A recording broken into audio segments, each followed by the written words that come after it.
যে মোহতারাম, আমি গরিব মানুষ, ধনী হতে চাই। ধনী হওয়ার বিশেষ কোনো আমল আছে কি না? অনেক মানুষই ধনী হতে চায়। কেউ কেউ টাকা পয়সায় ধনী হতে চায়, কেউ কেউ আমলে, এলমে, ইমানে ধনী হতে চায়। আল্লাহর হাবিব সাল্লাল্লাহু আলাইহি ওয়াসাল্লামের কাছে একজন সাহাবী এসে বললেন, ইয়া রাসূলুল্লাহ, আপনি দোয়া করেন আমি যেন ধনী হই। নবীজি প্রথমবারে দোয়া করেন নাই। দ্বিতীয়বার আবার এসে বললেন যে আপনি দোয়া করেন আমি যেন ধনী হই। নবীজি দোয়া করেন নাই। তৃতীয়বার যখন আবার এসে বললেন যে আল্লাহ রাসূল দোয়া করেন আমি যেন ধনী হই, তখন নবীজি দোয়া করেছিলেন। নবীজির দোয়া কবুল হয়েছিল এবং আল্লাহ তাআলা তাকে প্রচুর সম্পদ দিয়েছিলেন। পরবর্তীতে যেটা হয়েছিল, এই মানুষটি দিন থেকে দূরে সরে গিয়েছিল।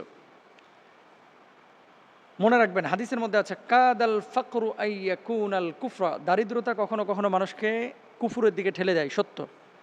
পেটে ক্ষুধা নিয়ে নামাজের মধ্যে মনোযোগ আনা যায় না। পেটে যখন আগুন জ্বলে, ক্ষুধার যন্ত্রণায় আপনি ছটফট করেন, তখন কিন্তু অনেক কিছু আপনি করতে পারেন না। তো ক্ষুধা নিবারণের জন্য চেষ্টা চালানো